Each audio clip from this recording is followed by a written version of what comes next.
આ અમારી રજૂઆત છે કે આ સરને સસ્પેન્ડ કરે, કોઈ જગ્યાએ નોકરી ના મળે, કેમ કે બધાને જ હિન્દુ મુસ્લિમ આ સર કરતા હતા.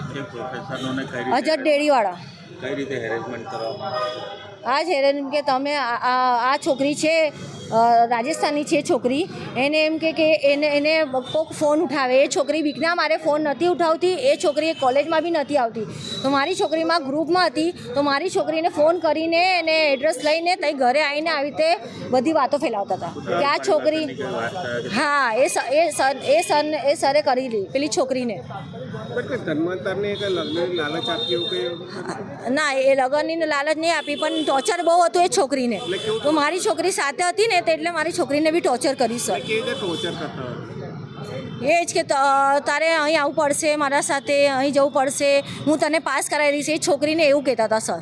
એ છોકરી બિચારી ગામડાની હતી, એને બહુ ટોર્ચર સર કરતા હતા કે તું કે મેં તને પાસ કરાવી દઈશ, હું તને એક્ઝામ તને હું અપાવી દઈશ, મારા હાથમાં બધું છે. એ છોકરીને એવી રીતે બીવડાતા હતા સર. મારી છોકરીને બી એવું કર્યું, પણ મેં એક્શન લીધું ને, તો એ સરને ખબર પડી ગઈ કે આ શું છે.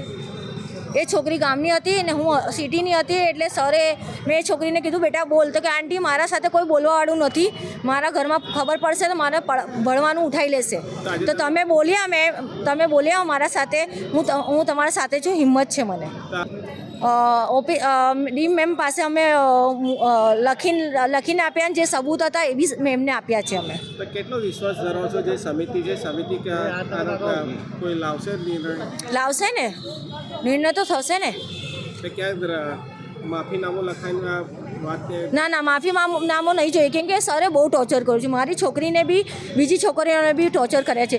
ભાઈ બી છોડવા જાય ને, તો એમને બી ઘૂરીને સર જોતા હતા કે આ કયો છોકરો છે. એનો ભાઈ બી છોડવા આવે તો બી એ રીતે ઘૂરતા હતા સર.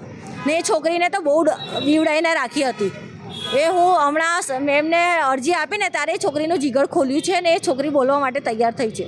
मैं मास्टर्स फर्स्ट सेकेंड ईयर की स्टूडेंट हूँ और मेरी फ्रेंड है, उसके साथ इंसिडेंट बना है और उसको मेंटली हरेसमेंट और सेक्सुअल हरेसमेंट किया था और सारे गलत इंटेंशन थे और उसको बेड टच करता था. अगर मेरे कोई इन्फॉर्मेशन चाहिए होती थी तो वो मेरे थ्रू निकलवाना चाहते थे, लेकिन मैं उनके कॉल और मैसेज रिसीव नहीं कर रही थी, इसलिए फिर उन्होंने मेरे एरिया में आके मेरे बारे में गलत तरीके से इन्फॉर्मेशन दी. जो मेरी उनको बोलते थे कि मैं नेट की प्रिपरेशन कराऊंगा, मेरी ऑफिस में आना, मेरे घर पे आना, और कोई नहीं होता था, सिर्फ वो दोनों अकेले होते थे. इधर देखिए इधर. अच्छा, नहीं कौन था ये, कौन ऐसा बोलता? अजहर ढेरी वाला. अच्छा, डिपार्टमेंट ऑफ हिंदी. अच्छा, वो ना बोले ऐसा ना करे तो क्या धमकी दे रहे थे? इधर देखिएगा. मेंटली टॉर्चर हो रहा था कि मार्क्स कट कर देंगे. बाकी लड़कियों को भी यही बोल रहे थे कि नेट की प्रिपरेशन के लिए मेरे पास आओ. सिर्फ लड़के नहीं इन्वॉल्व हो रहे थे. चाहते कि उनको सस्पेंड किया जाए ताकि आगे की जो स्टूडेंट्स हैं उनके साथ ये बनाव नहीं घटे. अच्छा, सस्पेंड तो कर दिया है यूनिवर्सिटी ने, लेकिन सस्पेंड लेटर किधर है? सस्पेंड लेटर जैसे मुझे अभी ये पता चला है कि पहले भी इनको इस तरह से यही मामले में सस्पेंड किया गया था, यही प्रोफेसर को, और दोबारा उनको जॉब पर ले लिया और वापस से भी सस्पेंड किया है, जो रजिस्टर ने बताया हमको. तो क्या कहेंगे, क्योंकि कुछ विद्यार्थी ये बनाओ पिछले 2 महीने से डीन मैम को और हेड ऑफिस में पता था. कोई एक्शन नहीं लिया गया. उसके बाद ये घटना मेरे साथ होने स्टार्ट हुई कि मैं इन्फॉर्मेशन कुछ नहीं पहुंचा रही हूँ या फिर उनकी बात में नहीं आ रही हूँ, फ़ोन कॉल नहीं अटेंड कर रही हूँ, तो उन्होंने मेरे बारे में गलत इन्फॉर्मेशन मेरे एरिया में लीक की. उनको कॉलेज से निकाल देना चाहिए ताकि आगे की जो लड़कियाँ हैं वो ये सब मैटर में इन्वॉल्व ना हो सके.